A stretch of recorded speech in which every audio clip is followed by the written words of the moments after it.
Une betterave gisait en travers de la route, tombée d'un camion sans doute et déjà séparée de la part d'elle-même qui avait roulé, un peu plus loin, au bas-côté, dans le fossé. Elle était compacte et terreuse, stoïque et résignée, au milieu des débris boueux de son champ natal. On voyait sur le bitume les traces de roues du véhicule qui avait là, c'était sûr, procédé à un écart inattendu, et pour elle, hélas, fatal. Et dans ce jour levant, dans ce bout du Vexin normand, on avait gratitude pour cette ultime posture de dignité. Imaginez une petite graine comme ça, hein, qui va devenir une grosse betterave.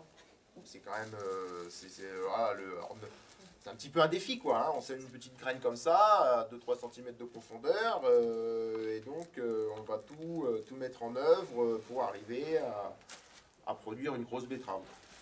Donc c'est pour ça que c'est passionnant, parce qu'il y a vraiment un défi à relever. On ne dit pas, on sème la graine et puis on s'en va, quoi. Il y a tout un travail derrière, quoi.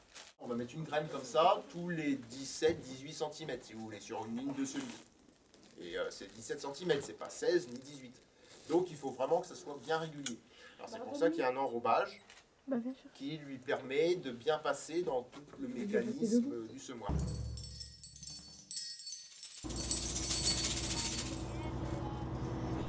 La betterave en Picardie, c'est toute une histoire. Elle attend le long des routes à l'automne, elle fait rêver les poètes et travailler beaucoup de gens. Une fois semée et récoltée, la betterave prend la route de l'usine, qui la transforme en sucre. Alors nous aussi, nous avons pris la route, pour aller voir ce qui lui arrive là-bas. C'est l'usine de Chevrières, l'une des 25 usines de sucre en France. Un monsieur nous accueille, c'est notre guide.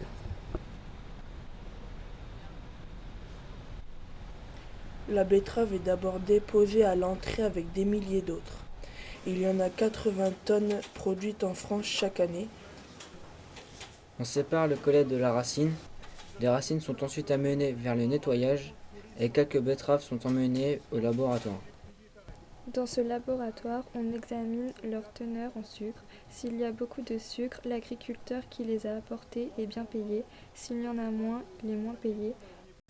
Ensuite, direction le nettoyage. La déterreuse permet d'enlever les cailloux et la terre qui restait accrochée.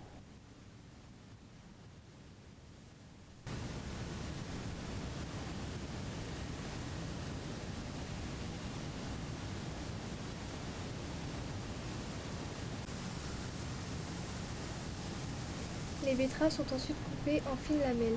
On dirait des frites, mais des frites sucrées. On les appelle les cossettes. C'est très bon.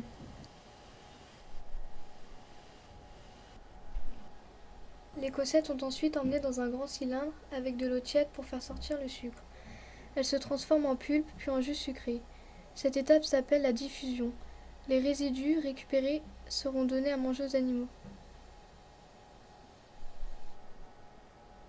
Ce jus sucré contient encore des impuretés. Alors, pour les éliminer, on ajoute du lait de chaux et du gaz carbonique. C'est la filtration.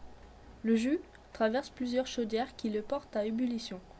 On y ajoute de fins cristaux de sucre glace pour permettre la cristallisation. Ce sucre est envoyé ensuite dans une gigantesque essoreuse qui laissera le sirop passer. Le jus est évacué et le sucre est cristallisé. Il se dépose sur les parois de la machine grâce à la force centrifuge. Il y a peu d'employés dans cette usine, entre 125 et un peu plus de 200 en haute saison.